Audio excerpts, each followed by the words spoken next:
Welcome to Real Estate You with Letty Ann. Welcome back, Johnny Youseff. Thank you so much for joining us again for an episode of our podcast, Real Estate You with Letty Ann. And please follow us on our socials if you want to get more content like this with Johnny. We are now going to talk about a couple of different things, including a lot of questions we get asked, but I want Johnny to answer. What's the best way to start or find a property that would be appropriate for an Airbnb? A lot of people think, oh, it'd be so cute to have an Airbnb, like I'd have my own little bed and breakfast. And that's kind of the feeling you get because you need to be hospitality based. So what's the best place to start? Where's the best place to start, Johnny?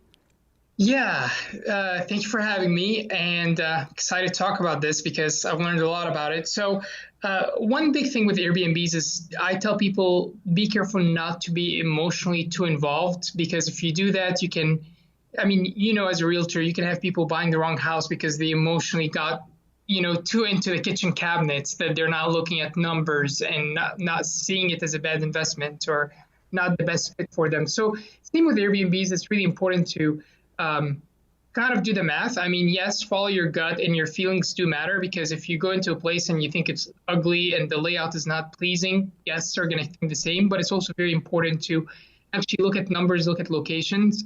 So I tell people one thing to start is to actually look on Airbnb's platform at other Airbnbs in the areas you're looking at and see how much occupancy, what's the occupancy rate is and how much money they're making. You can get a good idea, a general idea. Oh, this area, all these calendars are full. That means it's a hot area with a lot of demand, or that area, rent is low or Airbnb is low and there are empty calendars. That tells you there's not much demand. So, the rule of thumb is anything closer to downtown is a good idea. Obviously you want to look at neighbors and neighborhoods to make sure it's the right neighborhood, but the closer you are downtown will always attract people. Downtown is the hot spot. Every person wanting to go check out a restaurant or a museum or something downtown.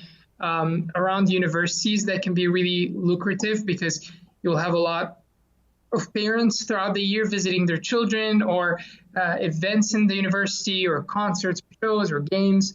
So that's also a hot area to look into. Those are two pretty strong areas that I usually look at. I use also a website called airdna.co. I'm not promoting it or anything, but it's a website where you can pay for it and get a lot more details, but you can actually go in and it will tell you exactly per neighborhood how much occupancy, what's the occupancy rate, how much money they're making in there, just everything in that neighborhood. So you get a really good idea before jumping into an Airbnb. So the romantic part of it aside, because a lot of people get caught up in the romantic notion of an Airbnb, what does one really need to have the guts and bones to be able to do to sustain their Airbnb once they've secured the property? Great question. Yeah, once you secure the property, systems are huge.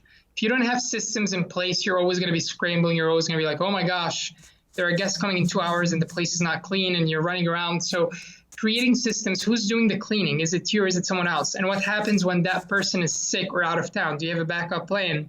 What kind of cleaning is involved? What's acceptable? What's not? Because I've seen cleaners that just think we don't need to wipe anything as long as it's fine, or if a bed looks like it hasn't been used, but we're not really sure, we just keep the linen anyway, So having systems in place, having checklists, having clear order of how everything is done. Restocking is a huge thing where if you don't really have clear systems in place, you're going to get reviews because people came in and there was no coffee or there were no cups. I've had, one of my first Airbnbs where it's like, oh, the cups were just glass. They were getting broken and we weren't looking. And until one guest like, guys, it's 12 of us and there's only one cup. And we're like, oh my gosh, so sorry. We have to have restocking, every month, I go in or someone goes in that looks at everything, make sure everything is filled. So having systems is huge for products, for cleaning, for communications. Who's checking communications? When someone is asking a question, when a guest is asking a question because they're interested in your property, if it's going to take you 8, 9, 10 hours to respond to them, they probably are going to book somewhere else that responded quicker. And that can be $1,000 just down the drain right there. So super important to be really on top of it. Yeah, and we'll let people know as well, if you are considering an Airbnb, there is an app on your phone. So if you're a host, or even if you're a traveler who uses Airbnb, there's an Airbnb app. You can put it on your phone, whether you're traveling or not even hosting, and you can still peruse other Airbnbs all over the country and the world. But Exactly. that's where, I mean, so you can actually be anywhere and respond to a guest or an inquiry. And I agree 100% with Johnny. We have one Airbnb we purchased as a corporate rental in 2015, maybe even 2014. We were doing 30-day corporate rental short term, and that went well, but we had a lot of gaps. So then when Airbnb got hot, and meaning like it was really becoming popular, I said to my husband, why don't we try Airbnb, filling the gaps of the corporate rental?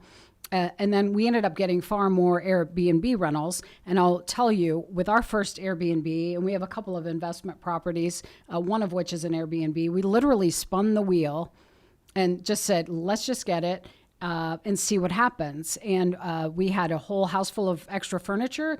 We furnished it, and my husband said, well, who do you think would be, because we get Airbnbs on vacation. Right? Yeah. So we're going to vacation destinations and renting houses. So he said, look, go for it, run with it. You're the realtor, you're the expert. And let's see who wants to stay in the Waldo area of Kansas City and who's staying there. But you know what? It's exactly what you said. They're kids of parents or parents of kids coming to see their parents, or they're coming to see their kids, or their grandbaby was just born. It's really a lot of heartwarming stories and experiences. Sometimes people are coming for a funeral, but they're delighted to have a nice, clean, small, beautiful 1940s house to stay in. I agree. Exactly. I agree with you 100% about cleanliness. I put myself in the guest shoes. How do I want the house to be? And that's the way I want it to be for when the guest arrives. And when you said, oh, if the bed's sort of like, you're wondering, did someone just sit on the edge or did they sleep in it? I'm like, just take everything off and wash it. Do it right. Yep. And just to take back, not to take back, but just to clarify a point, when I say don't get emotionally too involved, obviously it's still very important, because I've seen the other extreme. I've seen a bunch of dudes wanting to get into Airbnbs and they just don't have the eye for it. And they just get the property with the brown beige paint and beige carpet and beige everything, and it just doesn't look appealing, and they're like, oh, we're going to take the pictures ourselves, and they have ugly lazy boys in there, and then they think it's going to do well, and it doesn't. So it's super important to also like when you're looking for location, don't get too emotionally involved, so you're not getting the wrong Airbnbs that are just so cute, but it's 20 miles away from everything. So, but once you have the property, it is so important to, and I think that's a mistake I've seen with people, just like hotels. You have Four Seasons where people are willing to pay $500 a night, Four-season hotel. And then you can have the, next door Super 8 motel where people are not going to pay more than $50 a night, and they can be in the same location. So once you have it, I tell people, like, spend the extra dollar to give it a wow factor. People are going to be looking not just at your Airbnb, they're going to be looking at 4, 5, 6 Airbnbs, and they're going to be scrolling through pictures because they want the memory of their visit to just stand out. And it's not usually, oh, because this one has pool, or oh, because this one. A lot of it can be things that you can control, which is like, oh, this one just looks beautiful. This one looks like it's out of a catalog. I'm shocked by how many people on Airbnb just take their own pictures. And if you're good at it, great. But I tell people, go pay $150 for a professional photographer, have drone shots, make people think this is the Four-season hotel of Airbnb in that neighborhood. And sure, we're going to pay $100 more a night than the one next door. You'll make that money literally for upgrading the furniture, or for having professional photos, or maybe even hiring, if you just like, I don't have the eye for it, hiring an interior designer to help you. You'll make that money in 2, 3, 4 bookings, and it will just continue making you money. It is so worth it. And it's the special touches. like little special touches, whether it's something cute in the bathroom. People are all for that. And I can completely understand what you're saying. And like I said, reach out to Johnny, Youseff, or myself if you have any questions or if you're considering an Airbnb. We are in the Kansas City market, but however, we can speak with you about Airbnbs if you're considering all over the country. Johnny is a licensed real estate professional. He's an investor. He's a remodeler. And now he's thrown the title of designer on the end of his list of talents.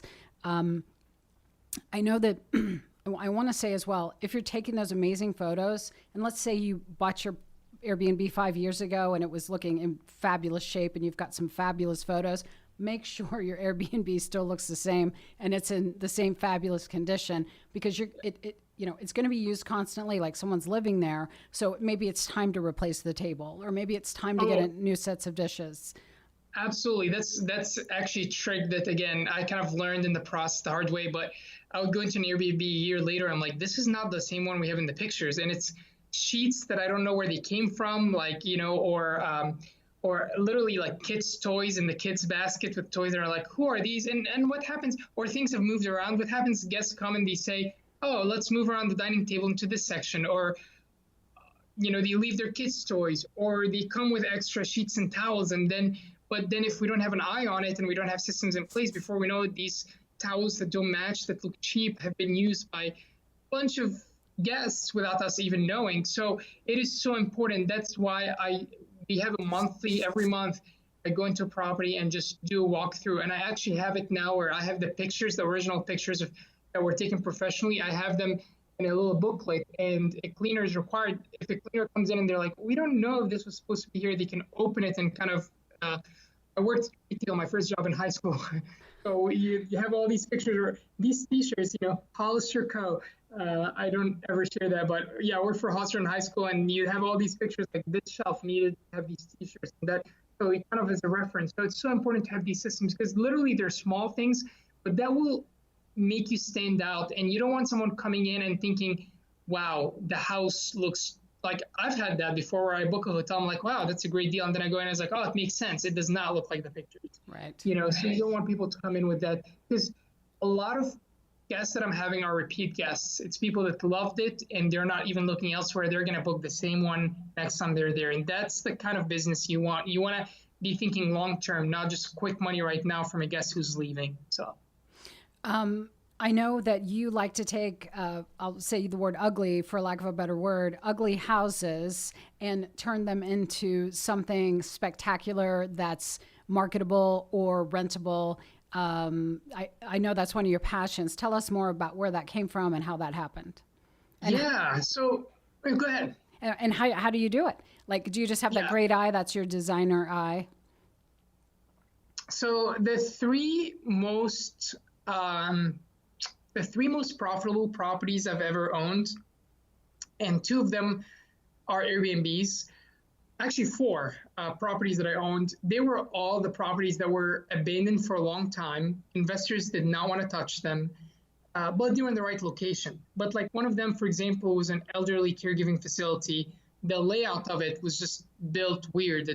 It looked like an office / house. You couldn't really tell.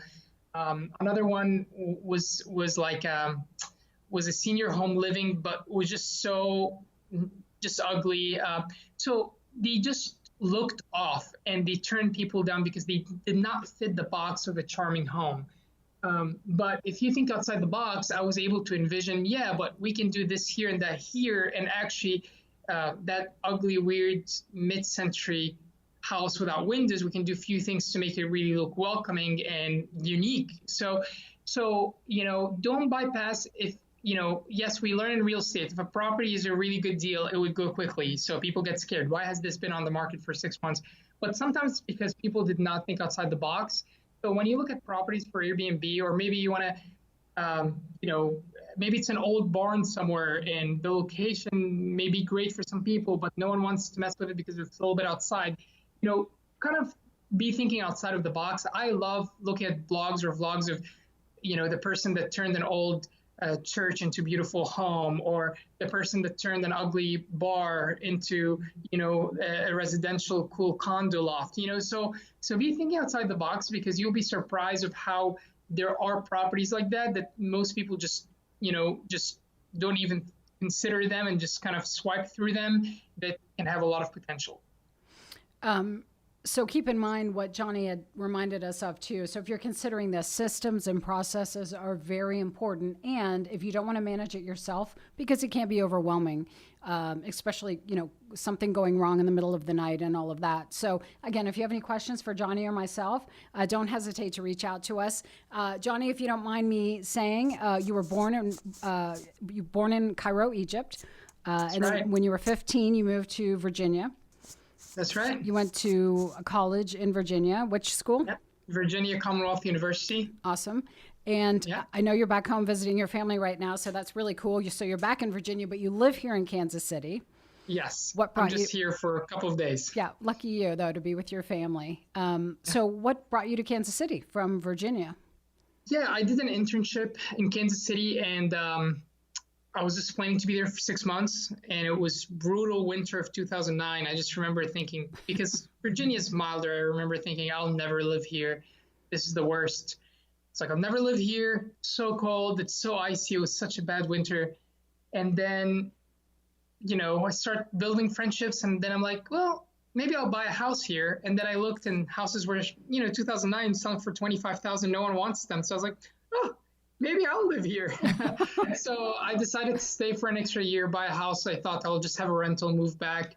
But in the process, like, oh my gosh, I can buy 2, 3, 4. It just was no brainer. Obviously, the market's not the same. These $25,000 houses now, obviously they need a lot of rehab, but now they're 100,000. So it's not as easy. But the market was great, and it just made sense. And in the process, I actually really loved Kansas City. When spring came, I realized how beautiful of a city it is, and great to live and great business opportunity. I've been there since then, growing. When did you get your real estate license? 2010, so just the year after.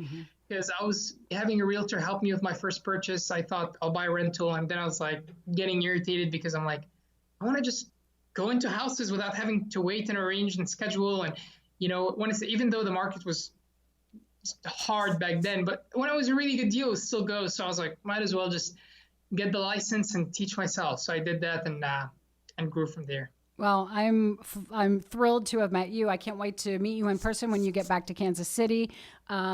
Know that you don't need to have a real estate license to purchase properties or become an Airbnb owner. But if you're considering getting a license, we are growing here at Letty Ann and Associates Real Estate Services and looking for talent, full-time real estate agents as well. So if you have any questions about getting a license, or you're considering getting a license, or if you're considering an Airbnb property or investment property, please don't hesitate to reach out.